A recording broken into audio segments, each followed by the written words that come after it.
நீங்கள் பார்த்துக் கொண்டிருப்பது உங்கள் விஜய்.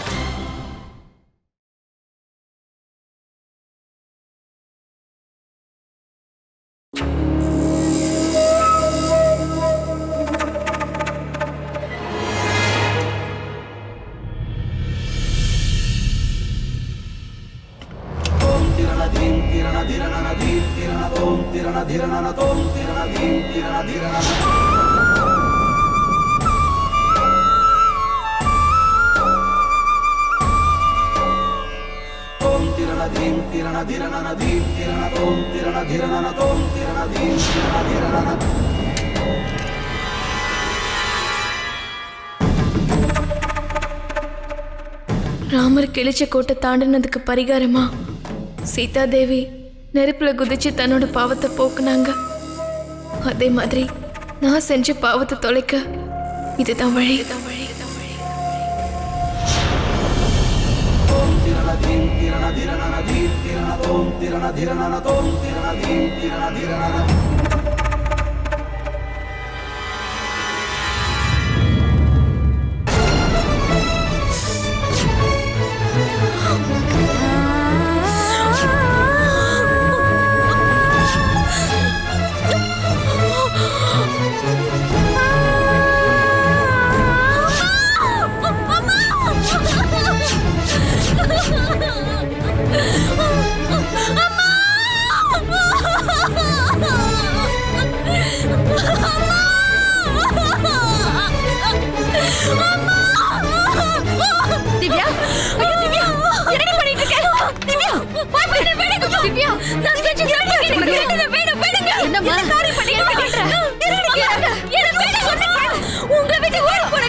பண்ண இதுக்குதான் உன்னை படிக்க வச்சோமா?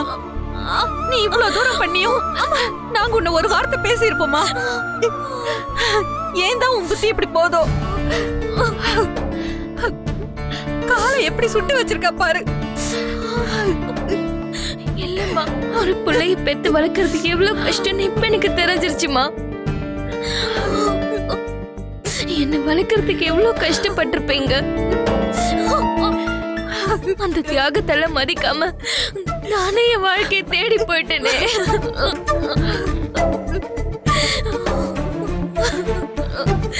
இது நானே எனக்கு கொடுத்துக்கிட்ட தண்டனமா?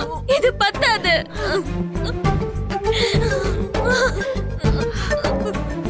பாத்தியா, புத்தி பேதலிச்சு போய் இப்படி பேசுறா. கொஞ்ச நாளைக்கு தனியா விடாதீங்கன்னு சொன்னனே, யாராச்சும் கேட்டீங்களா? பச்சை புள்ள காலை வெள்ளாவில வேக வச்ச மாதிரி வேக வச்சுக்கிட்டால.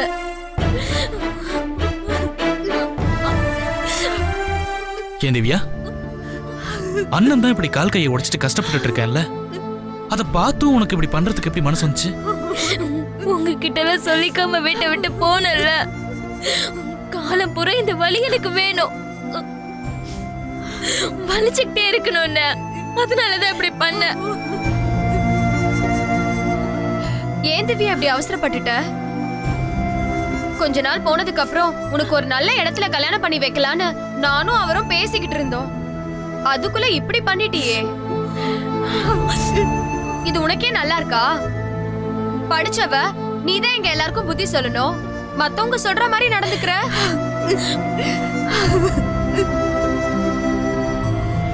அப்பா, திவ்யாவை தூக்குங்கப்பா, பக்கத்துல இருக்கிற ஹாஸ்பிட்டலுக்கு போலாம். வேண்டாண்ண, என்ன விட்டுருங்க, நான் இப்படியே கடந்து சாகுறேன். ஏய், என்னடி சாகரன் சாகரன்னு சும்மா அதையே சொல்லிட்டு இருக்க? உன்னை சாக விடுறதுக்கா தவமா இருந்து பெத்தெடுத்தோம். நாளைக்கு நீ தாண்டி இந்த குடும்பத்தை பாத்துக்கணும். உன்னை நம்பிதானே நாங்கெல்லாம் இருக்கோம்.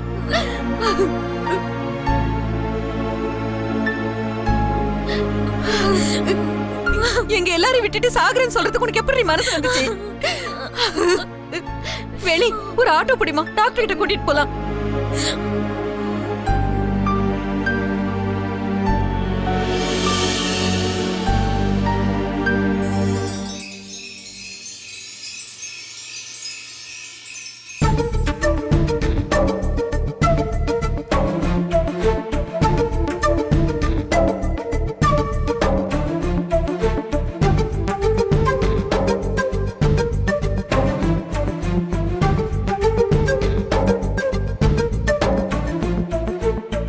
என்னங்க, நம்ம பொண்ணு பண்ண தப்புக்கு அவளே தண்டனை கொடுத்துக்கிட்டா பாத்தீங்களா? அவ எல்லாத்தையும் உணர்ந்துட்டா.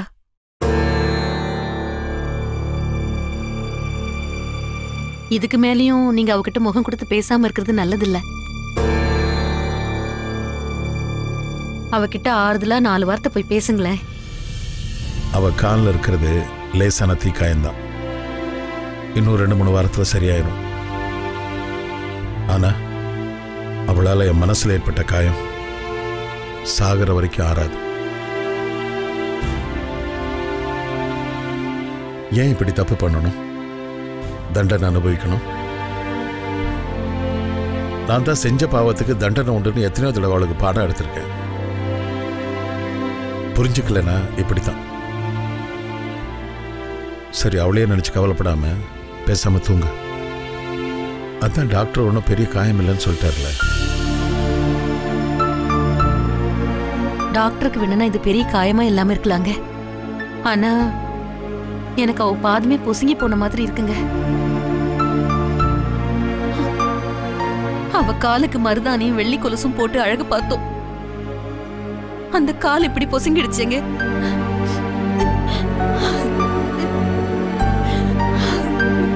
மீனாட்சி, அவ இப்படி பண்ணிட்டாளேன்னு வருத்தப்படாது. அவ செஞ்ச தப்புக்கு ஒரு சின்ன தண்டனை கொடுத்து சாமி அவளை விட்டுருச்சுன்னு சந்தோஷப்படு. வேற ஏதாவது விபரீதம் நடந்து போயிருந்தா என்ன ஆயிருக்கும்?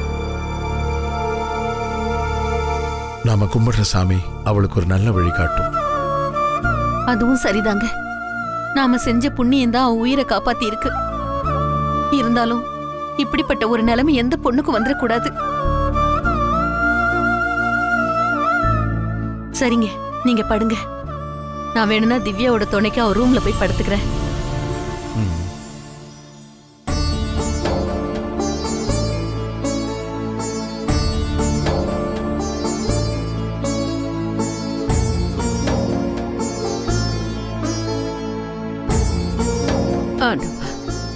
கடவுளே, என் பேத்தி திவ்யாவை ஏன் இப்படி சித்திரவதை பண்ற? அவ யாரையாச்சும் ஏமாத்தினாளா? பிறந்ததுல இருந்தே அம்மா அப்பா பேச்ச கேட்டு தானே வளர்ந்தா. அவளுக்கு வந்த மாப்பிள்ளை கெட்டவனா இருந்ததுனால தானே இவ்வளவு பிரச்சனை வந்தது. எங்களுக்கு ஏன் இவ்வளவு சோதனையை கொடுக்கற? என் மகன் குடும்பமே இன்னைக்கு சிக்கல் ஆயிடுச்சு. இதுக்கெல்லாம் ஒரு விடிவு காலத்தை கொடுப்பா. என் பேத்தி திவ்யாவுக்கு ஒரு நல்ல வாழ்க்கை அமைச்சு கொடுப்பா.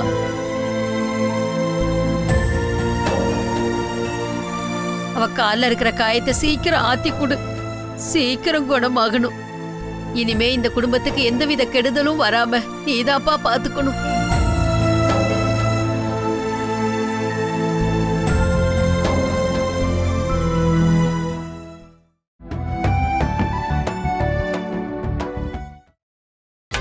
நீங்கள் பார்த்துக் கொண்டிருப்பது உங்கள் விஜய்.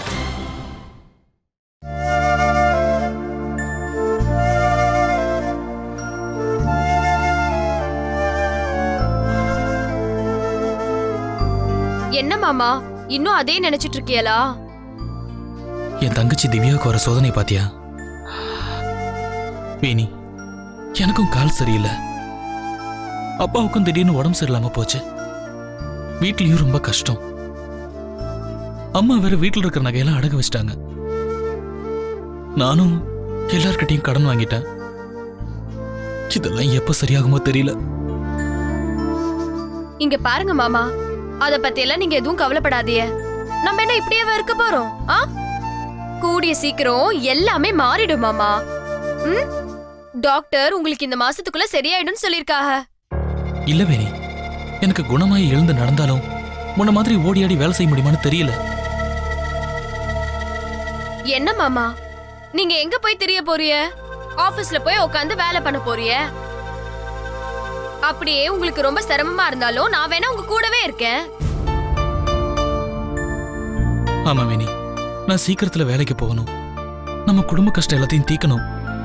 அடகுல இருக்கிற நகையெல்லாம் திருப்பி கடனை எல்லாம் அடிச்சிட்டு திவ்யாவை ஒரு நல்ல இடத்துல கல்யாணம் பண்ணி கொடுக்கணும். எனக்காகவும் நம்ம குடும்பத்துக்காகவும் சாமியை நல்லா வேண்டிக்க.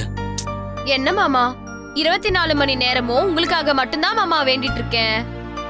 நீங்க வேணா பாருங்க, வர தை மாசம் கழிஞ்சா எல்லாம் நல்லது மட்டும்தான் நடக்கும். தை பிறந்தா வழி பிறக்கும்னு எங்க அம்மா சொல்லிருக்காங்க. அதே மாதிரி நடக்கும். நீங்க எதுக்கும் கவலைப்படாதீங்க.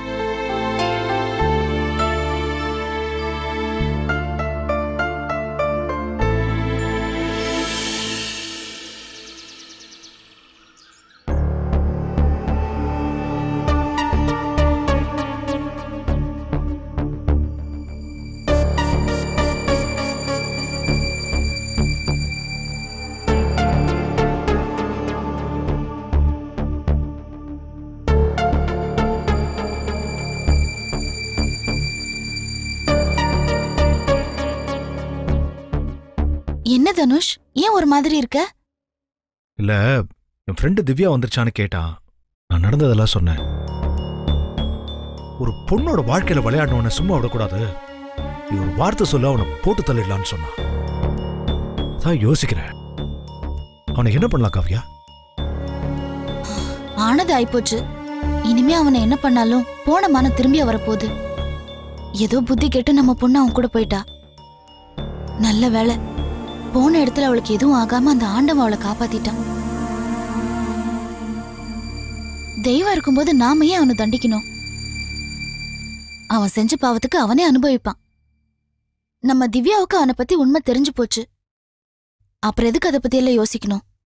ஏய் காவ்யா, அதுக்காக அவனை நம்ம சும்மா விட்டோன்னு வைய, அவன் மறுபடியும் திவ்யாவை தொந்தரவு பண்ணுவான். அவனை அடிக்கலைனாலும் அவங்க அப்பா கிட்டயாச்சும் போய் சொல்லி வைப்போம். அவங்க அப்பா எங்க நம்ம சொல்றதை நம்ப போறாரு? என் மகன் தப்பு பண்ணிருக்க மாட்டான், உங்க பொண்ணுதான் தப்பு பண்ணிருக்குன்னு நம்ம கிட்டே வாதாடுவாரு. அப்பா போய் கேட்டது கூட இப்படிதான் பேசினாராம். திவ்யாவுக்கு தான் எல்லா உண்மையும் தெரிஞ்சு போச்சுல்ல. இனிமே அந்த பிரதீப் என் தங்கச்சிக்கிட்ட வாலாட்ட மாட்டான். அப்படி ஏதாவது பண்ணா வாழை ஒட்ட நறுக்கிடுவோம்.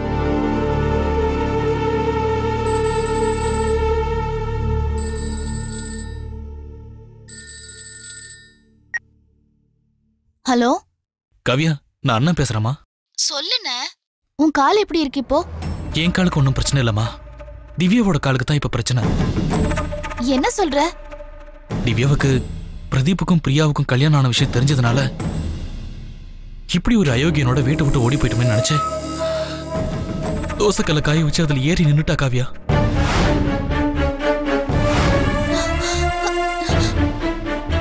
என்னென்ன சொல்ற? நேத்துதான் என்கிட்ட வந்து தெரியாம உன்கிட்ட சண்டை போட்டுட்டு என்ன மன்னிச்சிருக்கா. நீ எனக்கு தாய் மாதிரின்னு சொல்லி அழுதாளே, அதுக்குள்ள என்ன ஆச்சுன்னு? பத்திரமா பாத்துக்கண்ண, நான் உடனே வரேன். சரி காவ்யா.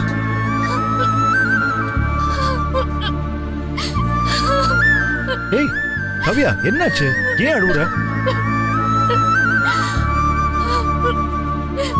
ஏய் என்னாச்சு காவ்யா? சொல்லுங்கறல்ல.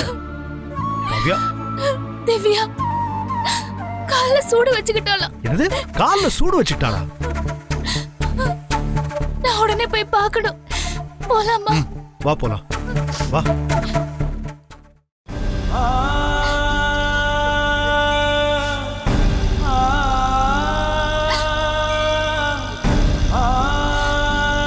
திவ்யா ஏன் இப்படி முட்டாள்தனமா காலை சுட்டுக்கிட்டா?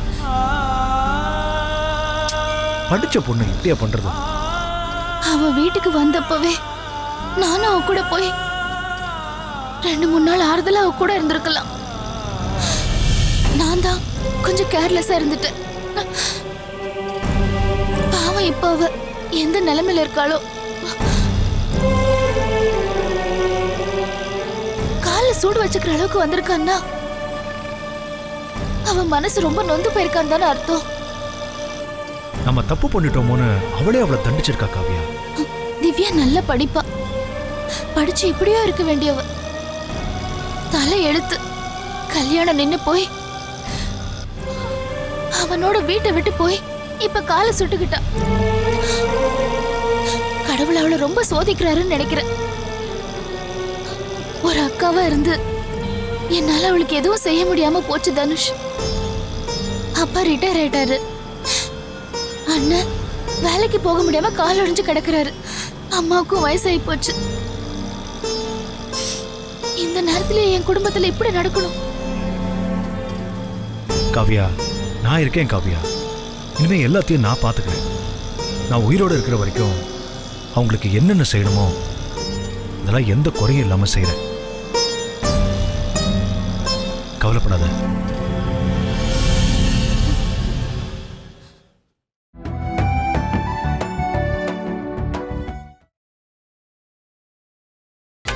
நீங்கள் பார்த்துக் கொண்டிருப்பது உங்கள் விஜய்.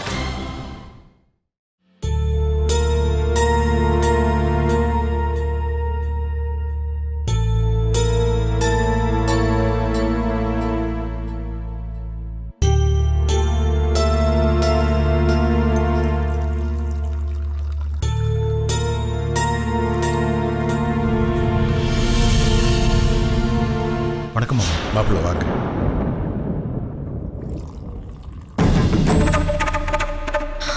அக்கா,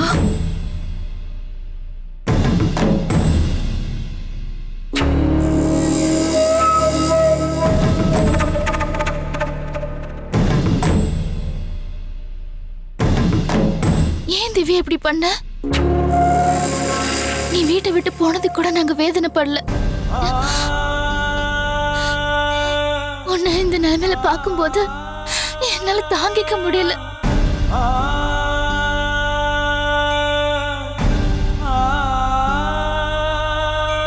காம்பு உடைஞ்ச ரோஜா பூ மாதிரி இப்படி கட்டில தோண்டு கிடக்குறியே. மெட்டி போட்டு பார்க்க வேண்டிய காலை இப்படி சூடு போட்டு பார்க்க வச்சிட்டியே. இது உனக்கே நல்லா இருக்கா? நாங்க உன்னை திட்டினதுக்கு பதிலுக்கு நீ எங்களை ஏதாவது பண்ணிருக்கலாம். நீ இப்படி படுத்து கிடக்கிறத சத்தியமா எங்களால பார்க்க முடியல திவ்யா.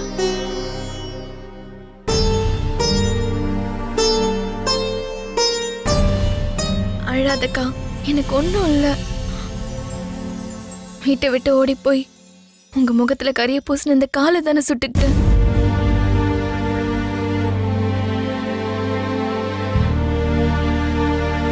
இல்ல, நீ எங்க முகத்துல கரிய பூசல திவ்யா. எங்களுக்கு உன் மேல நம்பிக்கை இருக்கு.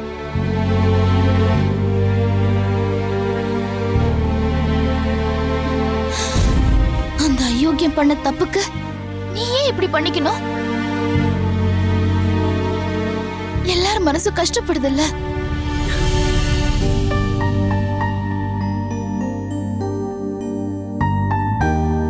எனக்கும் அதுல பங்கு இருக்குன்னு தோணுச்சு. அதான் என்ன நானே தண்டிச்சுக்கிட்டேன். எனக்கு இப்ப கால்ல வலி தெரியலக்கா. எனக்காக பாடுபட்ட நீ இப்படி அழறத பார்க்கும்போது தான் ரொம்ப கஷ்டமா இருக்கு.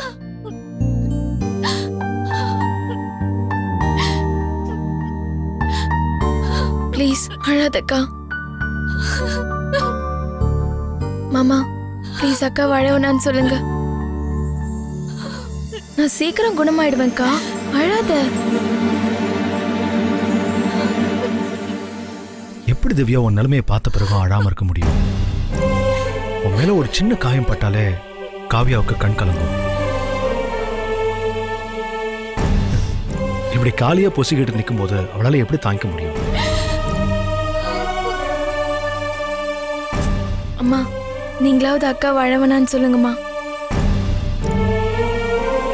பாட்டி நீங்களாவது சொல்லுங்க பாட்டி.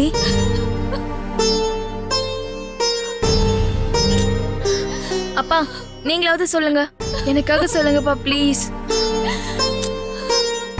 நீங்க யாருமே எனக்காக அக்கா கிட்ட பேச மாட்டேங்கிறீங்க.